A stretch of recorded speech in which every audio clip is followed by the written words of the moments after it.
Welcome to the Small Business Contracts Coach. Welcome back to the Small Business Contracts Coach with attorney Darryl Shaper of the fixed fee law firm LLC. Darryl has spent 30 years helping Texas entrepreneurs form, run, and protect their companies with clear, fixed fee legal solutions. I'm Leanne Lyon, and today we're diving into LLC 101 in Texas. Darryl will explain how to get it right, what paperwork actually matters, and where new owners tend to get confused. Today's episode is titled LLC 101 in Texas: Formation, Operating Agreements, and Common Mistakes. Hey, Darryl. Hi, Leanne. How are you today? So good. It's great to be back here with you. Let's get started with the basics. When a client says, I want to start an LLC, what do you walk them through first in Texas?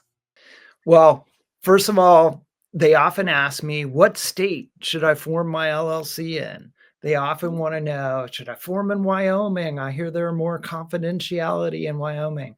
And I always tell them, what state are you going to be doing business in? Where are you going to be running your business? It's best to form in the state where you're going to be running your business because you need to file foreign entity filings for your LLC, a foreign status in almost all the other states. So if you are actually doing business in California and you form a Texas LLC, you're going to need to file foreign entity status in California and pay fees to California. So you may not save anything that way. So the simplest is keep it simple, keep it in your state. The second thing that I always do is forming an LLC is extraordinarily easy. You do not need a lawyer. You do not need me to form your LLC. I like this little company called Northwest Registered Agent. And you can just go to www.northwestregisteredagent.com, form an LLC in whatever state you need. I think they charge something like $99 the first year, plus whatever your state's fees are. And they do all the documents for you. They file with the state. They get you an employee identification number, which is what you're going to need to open a bank account in the name of your company. And we'll come back to that because that's super important. But and so you get everything you need, plus they'll act as your registered agent. Every company needs to have a place where somebody could go serve that company with a lawsuit, where somebody theoretically is there from 8 a.m. to 5 p.m. to receive that. That's what a registered agent service does for you, is provide that location. The other great benefit is then you don't have to have your home address. For small businesses, you often only have your home address. That doesn't have to be on file with the Secretary of State for your state. So that information is kept confidential. So I always recommend Northwest Registered Agent. One of the other things I love about them is their tagline is, "We're just not annoying." What a great tagline. Indeed. So, what are the most common misunderstandings you see around what an LLC actually protects and what it doesn't? Well, they're really wonderfully protective if you do some very basic things right. So we talked a minute ago about the bank account. You need to open a bank account in the name of your LLC. And then you need to have the money that's coming into your company go into that bank account, and the expenses go out of that bank account to pay the expenses.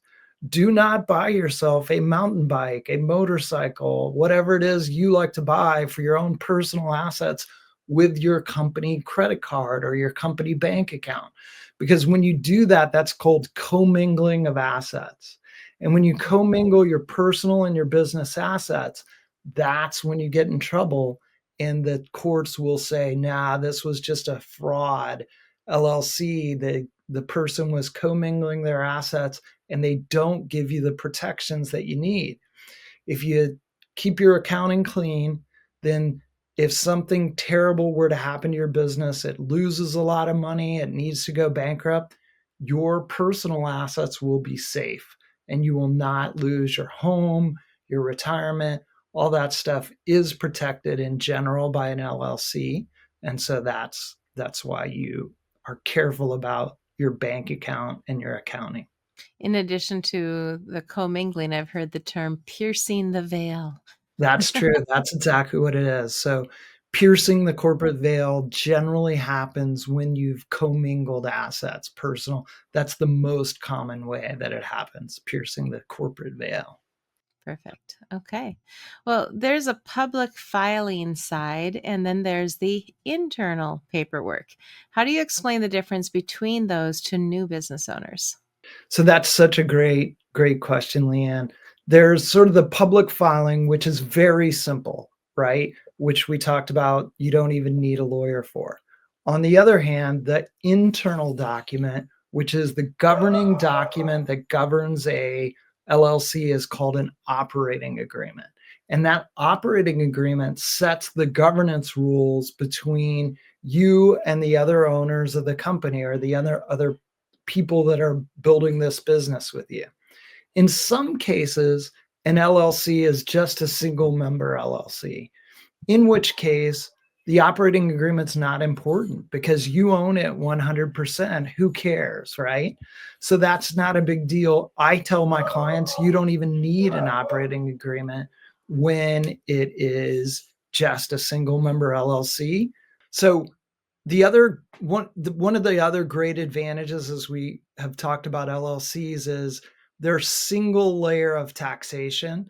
So a C corporation is the other key sort of formation of a business. An LLC is a single taxation. So when the owners make distributions to themselves or the profits of the company, the owners have to pay taxes on those profits each year that the company has profits, whether they distribute them or not. With a C corporation, the corporation pays taxes. And then if you make distributions after that to the members, they pay taxes again on that. So it's two layers of taxation. So that's why an LLC almost always is the better formation than a C corporation. Anyway, single member LLCs are so simple that you don't even have to do a K1, which is the tax filing that's typically done for LLCs. It's ignored and your income just goes right on your personal taxes. So single member is easy. We were starting to talk about operating agreements. When you have multiple partners in an LLC, the operating agreement governs how the business is run. And there are Okay. many key gotchas associated with that operating agreement, many key decision points that you need to think through. How does a deadlock get resolved? If there are two partners, how do we make that deadlock? How do we get through the disagreement? Or how often are tax distributions required? It's a really quite complicated topic. We probably don't have time today to go in on all the gotchas associated with an LLC agreement, but there are many. And as long as it's not a single member LLC, I strongly recommend you get a lawyer to help you draft your operating agreement. They're also very difficult to change. So getting it right out of the gate is important. Okay. So you help those new entrepreneurs think through things like voting rights, management roles, profit split decisions in the beginning, you're saying. Yep. And one of the key ones that we mentioned in our last episode, we kind of alluded Mhm. to, is tax distributions. So again, if you think about the corporation, the entity, let's say there are two partners, each own half the company. I don't generally recommend that, but let's say there are, because it can lead to deadlocks.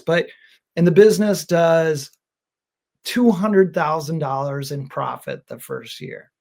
And so now each of those partners is going to need to pay $100,000 worth of income in taxes that year.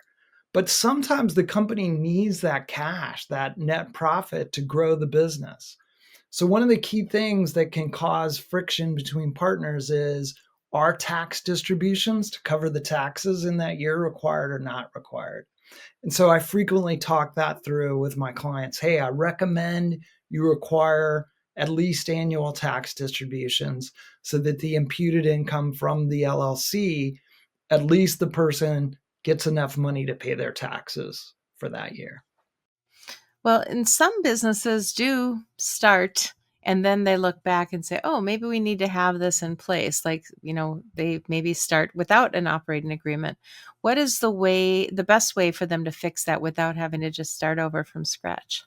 You don't have to start over as long as there's not been any major problems in the Mhm. past.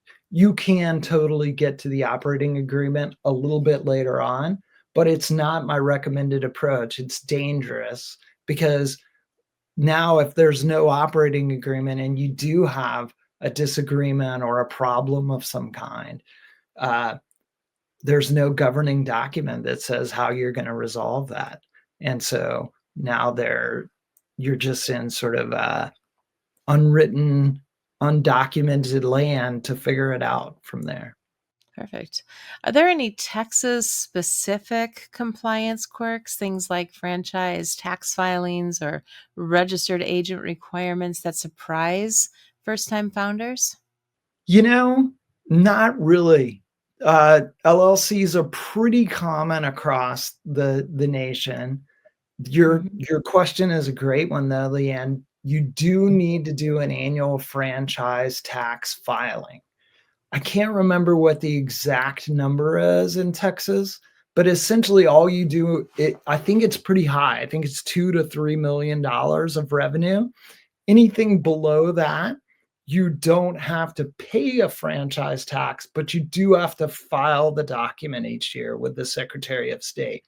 So if you mess up and don't file that document, your Texas LLC could go out of good standing. They don't call it good standing anymore, but used to be in the old days, we all got a certificate of good standing to show that our LLC was in good shape. Now they just say, "Hey, you didn't pay your franchise taxes." So that gets noted on the Texas SOS site. Um, but other than that, nothing super substantial. I'm not a tax attorney or a CPA, but you do need to do taxes each year. You need to file a K-1. That's common across all LLCs in every state. Excellent. So, what kind of attorney client collaboration then makes the formation process faster and smoother? Um, Again, I have just kind of given my little spiel, I call it, Yeah. for a new company about don't commingle your funds. Probably easiest to form a LLC in your home state and then make sure that you open a bank account, start with independent contractors rather than employees, and then make sure you do your franchise tax filing, get a registered agent. Those are sort of the basics. Then the more complicated issue becomes this operating agreement. And those are not as inexpensive. I'm typically going to charge somewhere between $1,000 and $2,000 to create an operating agreement, depending upon how many partners are actually or people are involved in the formation. If it's a more complicated set of people and they're investors, it's going to be more expensive. If it's two partners or three partners, it can be towards the lower end of that price. But this conversation and the set of decision points that you need to make, are we going to be managed by one of the members who's the managing member, or is everything going to a vote in front of all three members? Those kinds of decisions. What things require a supermajority vote versus a simple majority vote? All these things get talked through in the process of developing an operating agreement. Does that change at all if the two-member operating agreement is a married couple? Huh. Um, Not really. I had a married couple the other day do an operating agreement. The only thing I'd say is I really try to encourage my clients not to have an even split. So Yeah. I talked to them a long time about, look, you do a 50-50 partnership. The line I always say is 10 years running a business with somebody, the odds are much more likely that you're going to get into a disagreement than they are that you're not. That there's going to be something that's important to both of you that you disagree on.